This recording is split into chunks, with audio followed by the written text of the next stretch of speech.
Panamá se une a la campaña centroamericana El Patrimonio es de Todos. Desde este año en Argentina, también los varones deben vacunarse contra el VPH a partir de los 11 años. La ignorancia es el principal enemigo del tiburón blanco, asegura oceanógrafo mexicano. Y permanezcan atentos porque estamos seguros de que el tema que les presentaremos en la sección de entrevista será de su completo interés. Los saludamos con gusto en una nueva emisión de Horizonte Iberoamericano, el espacio informativo del ILSE. Quédense aquí la próxima media hora y entérese de lo que pasa en cuanto a tecnología, salud, medio ambiente, educación y cultura en Iberoamérica. ¡Comenzamos! Proteger los bienes culturales contra el robo y tráfico ilegal es una acción en la que las autoridades y la sociedad civil de cada país deben intervenir. Tal es el caso de Panamá, que recién se unió a una campaña de la UNESCO con este fin. INAC de Panamá se une a la campaña centroamericana El Patrimonio es de Todos. En Panamá, el Instituto Nacional de Cultura, INAC, a través de su Dirección Nacional del Patrimonio Histórico, se une a la campaña de sensibilización lanzada por la Organización de las Naciones Unidas para la Educación, la Ciencia y la Cultura, UNESCO, que a través de su oficina multipaís para Centroamérica y México, busca crear conciencia para proteger los bienes culturales panameños y aquellos de los demás países en una red de cooperación. No permitamos que nos roben. Di no al tráfico ilícito de bienes culturales. Es la base central de esta campaña, que busca que todos los ciudadanos estemos alerta ante la importación, exportación y transferencia de propiedad ilícitas de los bienes culturales, los cuales constituyen una de las causas principales del empobrecimiento del patrimonio cultural de los países de origen de dichos bienes. Desde el 2016, el INAC, a través de su Dirección Nacional del Patrimonio Histórico, ha participado activamente en el proyecto regional para la lucha contra el tráfico ilícito de bienes culturales en Centroamérica y República Dominicana, coordinado por la Oficina de UNESCO en San José y financiado por la Cooperación Española.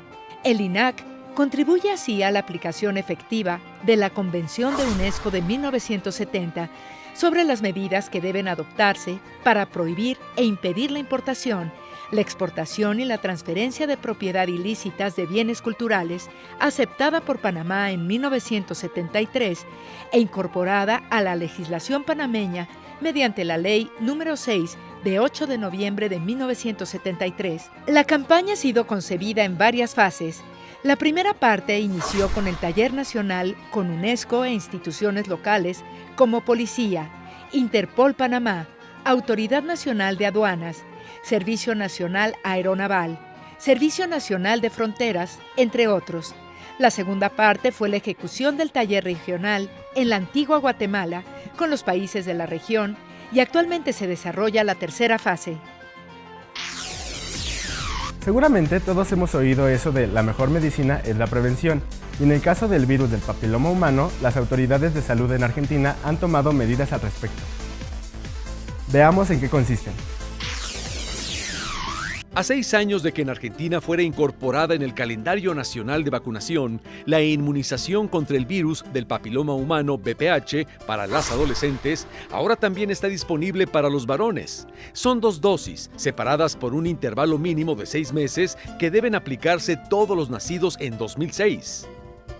El VPH se transmite por vía sexual y la vacuna que está en el calendario previene contra 4 cepas vinculadas con alrededor del 70% de los cánceres cervicales, la mayoría de los casos de cáncer anal, vulvar, vaginal y de pene y el 90% de las verrugas genitales. En la Argentina se detectan cada año alrededor de 5.000 nuevos casos de cáncer de cuello uterino y unas 2.000 mujeres mueren por esta enfermedad.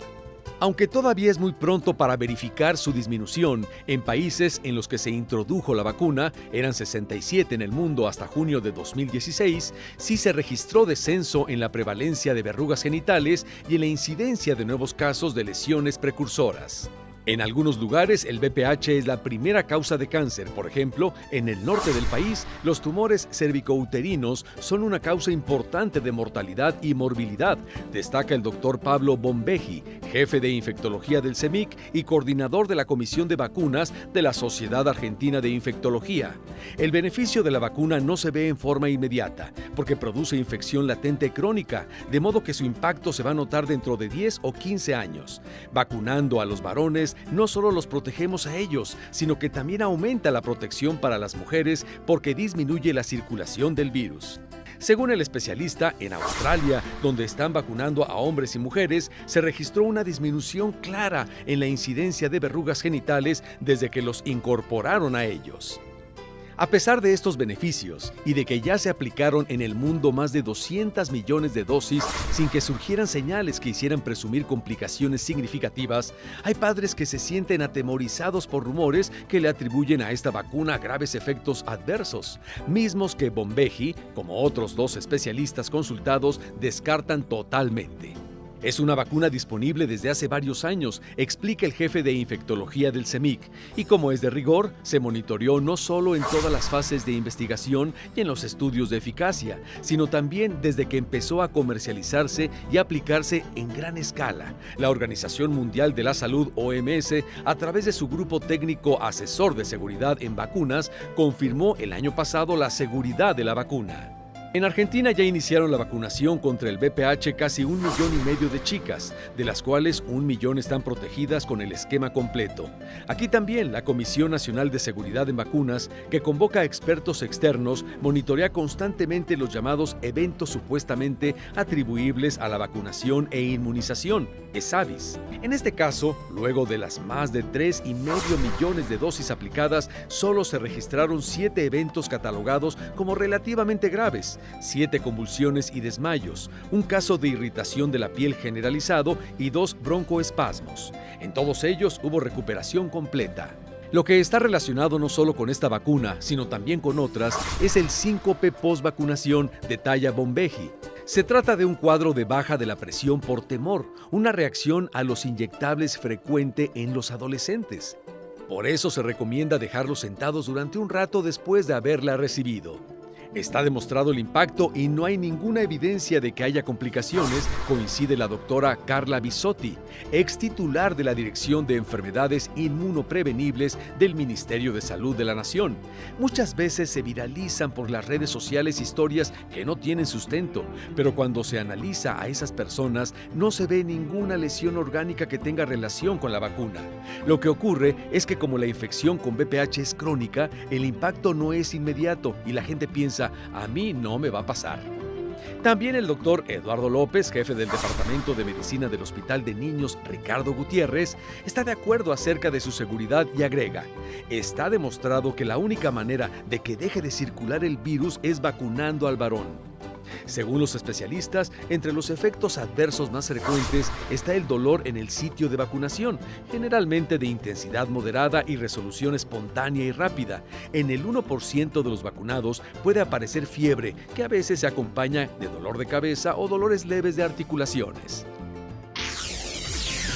Ender Martos es uno de los artistas latinoamericanos que poco a poco se ha ganado un espacio en las artes visuales a nivel internacional. Los invito a conocer más de él y de su obra en el siguiente perfil. Ender Martos, oriundo de Mérida, Venezuela, emigró desde muy joven a Estados Unidos e hizo de Austin, Texas, su lugar de residencia y trabajo para abrirse paso en el mundo del arte.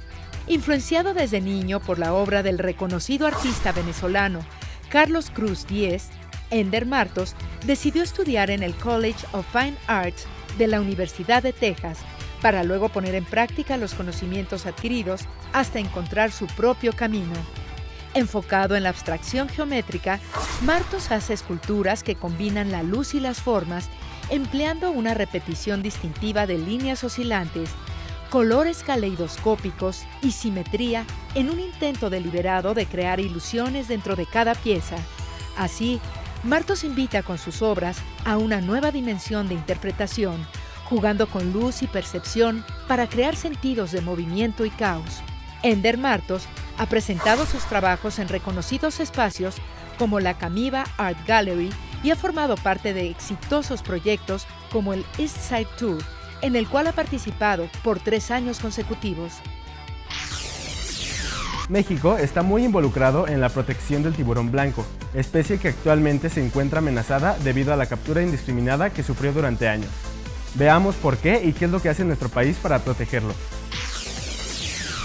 En 1975, la película estadounidense Tiburón logró algo más que un éxito rotundo en taquilla. Provocó desde entonces la estigmatización del tiburón blanco como un feroz enemigo del hombre, y hoy es una de las especies marinas que se encuentran amenazadas. De seguir enfrentando esta situación, podrían estar en riesgo de desaparecer de los océanos. Los números muestran que en la relación humano-tiburón, este último cae en desventaja, pues al año solo ocurren una decena de ataques de tiburón a humanos en todo el mundo, mientras que mueren alrededor de 100 millones de tiburones por caza ilegal o pesca incidental. En México está prohibida toda la pesca comercial y deportiva de tiburones blancos en aguas nacionales e incluso el desembarque de la especie o de cualquiera de sus partes. No obstante, estos animales aún presentan bajas en el territorio nacional debido a que las crías, los ejemplares más vulnerables, quedan atrapados en las redes de enmalle o agalleras empleadas en las actividades pesqueras que buscan especies que habitan cerca del fondo del mar, demersales, como el caso de los lenguados o los llamados peces guitarra. Esto cobra gran importancia, sobre todo ahora que se ha identificado un nuevo lugar de crianza de tiburones blancos en aguas mexicanas. En un estudio reciente publicado por investigadores del CICESE, el Acuario de Monterey Bay y la Universidad Estatal de California en Long Beach, se conforma la relevancia de las aguas de Bahía Vizcaíno y las lagunas costeras de ese margen peninsular como una importante área de crianza de tiburones blancos. La investigación se titula La importancia de la bahía de San Sebastián Vizcaíno como área de crianza para tiburones blancos en el noreste del Pacífico, un análisis sobre la pesca en la zona. El doctor Oscar Sosa Nishizaki, investigador del Departamento de Oceanografía Biológica del CICESE, señala que hay 2 aspectos muy importantes que indican los resultados de este estudio. Lo primero es que en aguas mexicanas, en lugares como Bahía Vizcaíno y Laguna Ojo de Liebre, se alberga una zona donde habitan organismos recién nacidos y juveniles, es decir, en las primeras etapas de su ciclo de vida. Esto es que en el área de crianza descubierta, estos animales encuentran los recursos alimenticios adecuados para empezar su desarrollo. Al llegar a la adultez, pueden pesar hasta 2 toneladas y medir 6 metros. Además, puede ingerir más de 10 toneladas de alimento. Algunas de sus presas favoritas son las focas y los lobos marinos por la gran cantidad de grasa que almacenan. Esta ingesta contribuye a regular los ecosistemas, pues por lo general se alimentan de individuos enfermos o débiles, lo que ocasiona que los individuos más fuertes permanezcan para reproducirse y que en consecuencia la descendencia de estas especies sea más saludable, según se explica en el texto Conocer al Gran Blanco publicado por la Conavio. Por otra parte, el experto del CICESE señala que otra cualidad del estudio es enfatizar que en territorio mexicano existe una zona de gran importancia ecológica para el ciclo de vida del tiburón blanco, por lo que es importante realizar mejoras para el monitoreo y conservación de sus poblaciones. Esta especie tarda mucho en alcanzar la madurez sexual, que se calcula a los 15 años, cerca de la mitad de su vida promedio. Tiene poca descendencia, y si a esto se le suman las altas tasas de mortalidad de ejemplares juveniles, los riesgos contra la especie aumentan. Según datos proporcionados por el Dr. Sosa, se calcula que alrededor de 130 a 140 individuos se agregan cada año a las poblaciones adultas de la Reserva de la Biosfera de la Isla Guadalupe. El programa de monitoreo biológico PROMOVI de la Comisión Nacional de Áreas Protegidas, CONAMP, calcula en la región norte de esta reserva un registro de 305 individuos. Dicha comisión ha anunciado que se trabaja para que en el 2018 se implemente el monitoreo en otras 50 áreas naturales protegidas para tener un registro más puntual de la vida en diversos ecosistemas, como el caso de Isla Guadalupe, donde a finales de julio y principios de agosto inicia la temporada de avistamiento. El tiburón blanco actualmente está registrado bajo la categoría de amenazada según la norma oficial mexicana, pues se mantiene la pesca incidental. Al respecto, el doctor Sosa señala que esta no es una especie de la que puedan sacar provecho los pescadores en nuestro país, así que se muestran comprometidos para implementar acciones que eviten su captura. Se calcula que se pescan accidentalmente entre 25 y 175 crías al año, que caen en redes agalleras a lo largo de la costa de Baja California. Por lo pronto, el compromiso de los científicos es encontrar maneras de evitar la captura accidental de tiburones blancos jóvenes, como cambiar el tamaño de malla que usan los pescadores, reducir la cantidad de tiempo que éstas se dejan en el agua y saber manipular estas redes para soltar a los tiburones sin lastimarlos. Para conservar esta especie es necesario desmitificar su ferocidad, pues en aguas mexicanas no se ha registrado ningún ataque a bañistas por parte de estos tiburones. México es considerado uno de los 5 puntos de avistamiento de tiburones blancos más importantes del mundo. En ese sentido, agrega que actividades turísticas como el buceo y otras alternativas que se han impulsado en Isla Guadalupe para establecer cercanía y conocimiento del animal son positivas. Para él, benefician una cultura de conservación de la especie, pero lo único que se tiene que mantener es una verificación constante de las reglas con las que trabajan los operadores de servicios.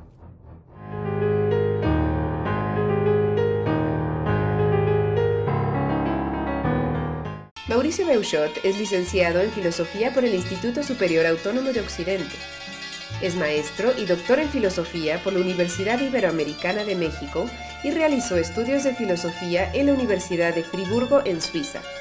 Ha publicado 90 libros monográficos, traducido del latín 18 libros, editado 25 antologías y publicado numerosos artículos de investigación. Mauricio Beuchot es miembro del Seminario de Cultura Mexicana desde 2006. Yo me dedico a la filosofía. Se piensa que es una disciplina que no tiene utilidad, pero poco a poco se ha ido reconociendo que la filosofía es importante para la sociedad. ¿Qué es la filosofía? Yo, a lo largo de muchos años de enseñarla, he llegado a una síntesis que me parece que la propone de manera muy sencilla. La filosofía es formar nuestra cosmovisión, la visión de nuestro universo, buscar los principios, sobre todo donde no llegan las ciencias, ¿no? Las ciencias tienen sus límites, no pueden profundizar en ciertos temas. Por ejemplo, la física nunca se pone a explicar los constitutivos metafísicos de la materia y de la forma, y a eso va la filosofía. La filosofía va al comportamiento humano, pero en su aspecto moral, no únicamente psicológico y social, hace ética.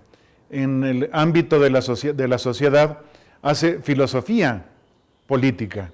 Es decir, no propone sistemas, sino evalúa lo humanos que pueden ser o convenientes para el hombre, ciertos sistemas, ciertos tipos de gobierno. Nos da un panorama, digamos, multifacético de lo que es la realidad y trata de profundizar en sus principios, en sus causas más profundas. Yo me he dedicado a esto ya muchísimos años. Estudié filosofía, licenciatura, maestría y doctorado. Mi doctorado es de la Universidad Iberoamericana de la Ciudad de México, pero he trabajado prioritariamente en la UNAM. En la UNAM llevo casi 40 años y he enseñado y también he investigado la filosofía. Por supuesto, doy clase en la Facultad de Filosofía y Letras, en el Colegio de Filosofía de la misma, de nuestra universidad, y estuve muchos años, 12 años, en el Instituto de Investigaciones Filosóficas de la UNAM. Después me invitaron al Instituto de Investigaciones Filológicas para coordinar el Centro de Estudios Clásicos, y ya más recientemente fundé y fui el primer coordinador del Seminario de Hermenéutica que está en el Instituto de Investigaciones Filológicas. Ahí tengo un grupo de investigadores y estamos contentísimos estudiando la hermenéutica, que es lo que más me gusta, que consiste en la disciplina filosófica que nos enseña a interpretar textos. La filosofía tiene cada vez más incidencia en la sociedad, porque es como la conciencia de una sociedad. Nos dice si lo que estamos haciendo es ético, ¿verdad? Nos dice si los regímenes sociales que tenemos son convenientes al ser humano. Pero además yo iría un poco adelante a través de la hermenéutica. La hermenéutica, aunque es la disciplina, como yo decía, de la interpretación de los textos, la realidad es un texto, la ciudad es un texto, el ser humano es un texto. Por lo tanto, nos ayuda la hermenéutica también a analizar lo que es el ser humano, no solamente a nivel psicológico, sociológico, político, etcétera, o incluso antropológico, sino a un nivel superior.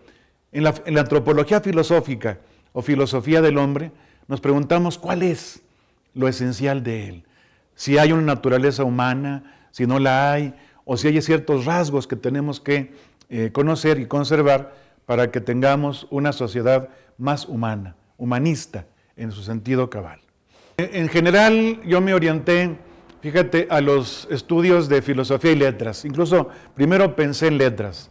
De muy jovencito yo quería practicar la poesía, hice algunos borradores, he publicado incluso algún poquito, ¿verdad? Pero me fue atrapando, me fue ganando la filosofía, porque buscaba siempre la reflexión posterior, es decir, que profundiza, que va a lo más hondo, que incluso el arte tiene su filosofía.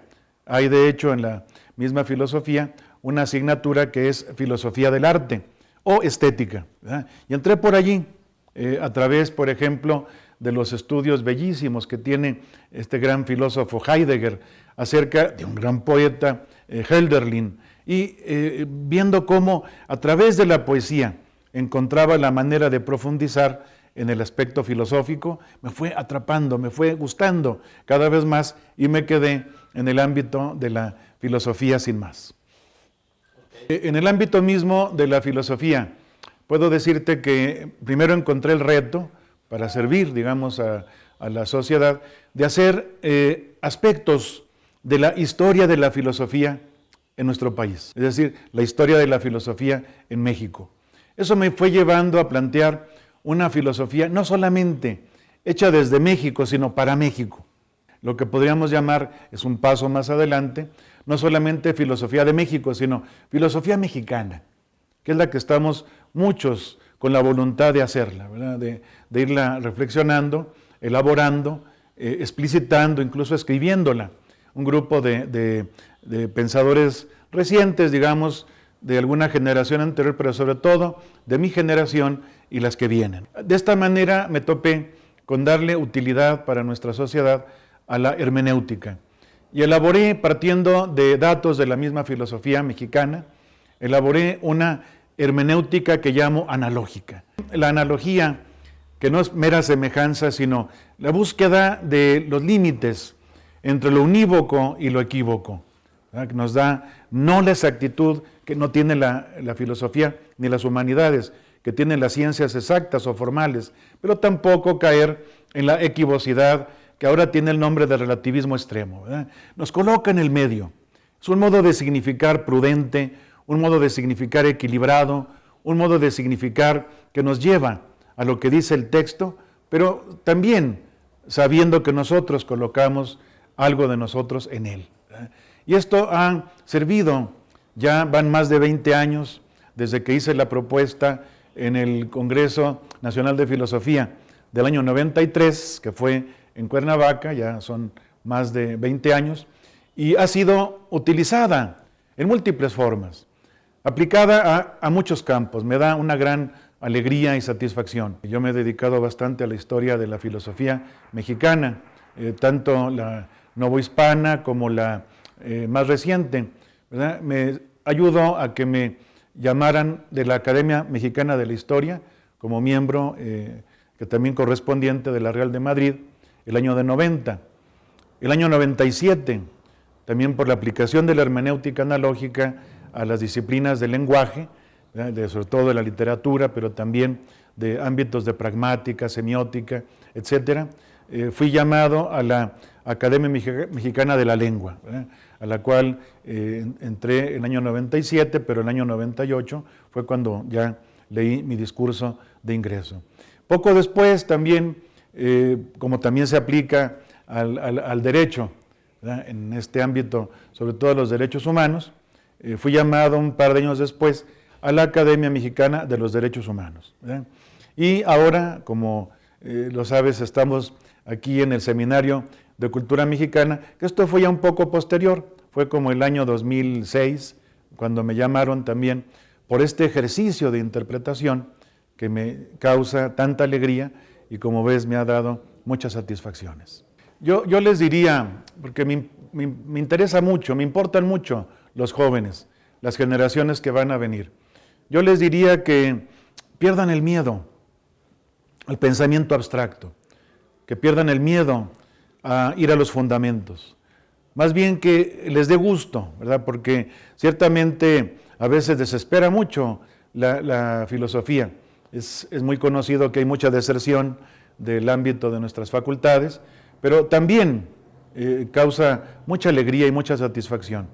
A los jóvenes, ¿verdad?, que tienen un campo muy hermoso y muy fructífero para el espíritu en la filosofía, en estos ámbitos que a veces no son muy reconocidos de las humanidades, de las ciencias humanas y sociales.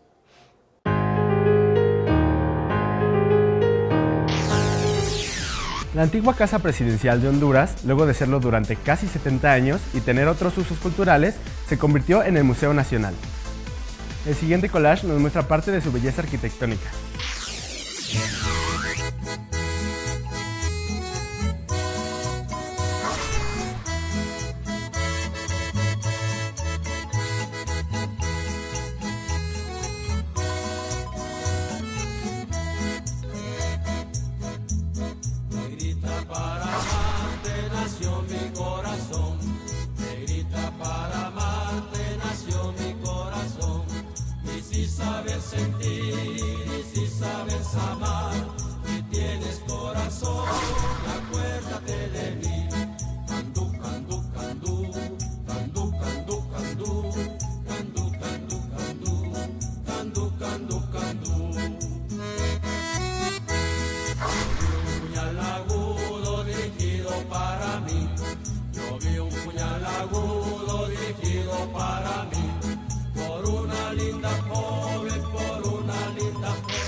Llegó el momento de despedirnos por ahora y agradecer su atención una vez más en Horizonte Iberoamericano.